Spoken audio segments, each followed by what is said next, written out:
Brian Kilmeade. You know, over the past few months, we've seen controversy and debate break out all over America's past as activists try to convince local governments to remove statues, mostly of controversial historical figures, most of them monuments to Confederate leaders. Most notably, the plan to remove Confederate General Robert E. Lee's statue in Charlottesville, Virginia. It was one of the flashpoints that set off violent clashes between neo-Nazi groups and anti-fascist counter-protesters back in August. But even before all the chaos erupted, I went down to take a look at the controversy surrounding the statue of the man credited with saving New Orleans more than 2 centuries ago. Major General Andrew Jackson. What he did is still mind-boggling. He put together an army in a matter of weeks that held off the finest fighting force in the world at that time, the British Army, and saved a city. Honestly, saved a country in the big picture. But yet some are saying, not impressed. We want to diminish Jackson, and it's going to start by taking this statue down. As we approach the 300th year in New Orleans, cannot go forward until we erase that negative past. Malcolm Suber leads a group called Down Nola. They've been successfully fighting for the removal of statues across the city. He now has his sights set on Andrew Jackson. We took down 4 of the Confederate statues that were proposed by Mayor Mitch Landrieu. But our position from the very beginning has been that all monuments to white supremacy, to slaveholding, must be removed from our public square. You don't look at Andrew Jackson as a hero? Andrew Jackson is probably the most hated of the statues that we have in the city. Why? Because Andrew Jackson was not only a slaveholder who held more than 300 Africans in slavery, but he was also the architect of the Trail of Tears, which meant that he was in charge of the murder of more than 10,000 Native people. And for those reasons, we don't think that he needs any veneration. Do you think it's proper to put today's values on people from 200 years ago? Of course. I mean, we wouldn't be fighting this fight today if we didn't think it was proper. Your history book would be blank, Malcolm. Slavery, despicable.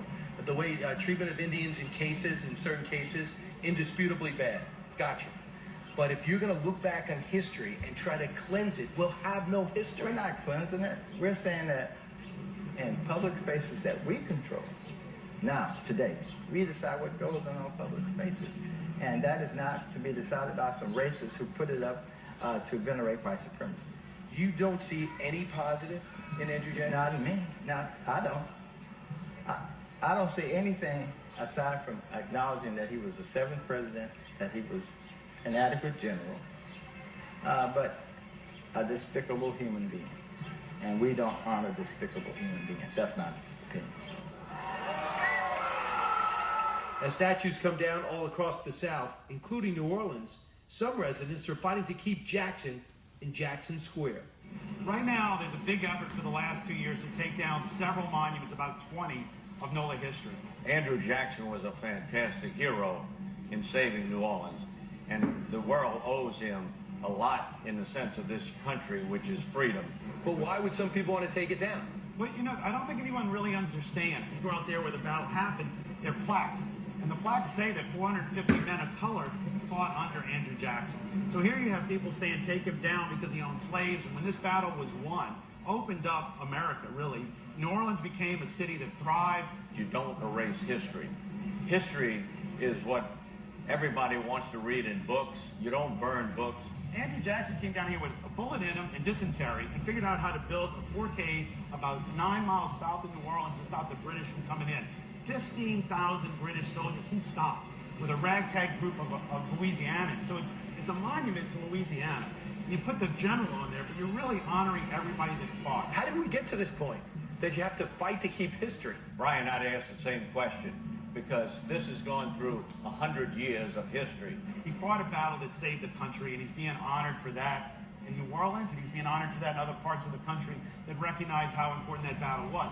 As the years go by, we typically forget how important that was in 1850 when he won. But now we want to judge him by what we need today, as opposed to forgetting what he contributed to the country. All right, that's all the time we have. Thanks so much for joining us. And don't forget to check out my new book, Andrew Jackson and the Miracle of New Orleans. Hope you like it. And if you have the chance, do yourself a favor and plan a visit to the Hermitage. You can walk around the very grounds where Andrew Jackson lived and thrived in his remarkable life and learn more about the hero under fire.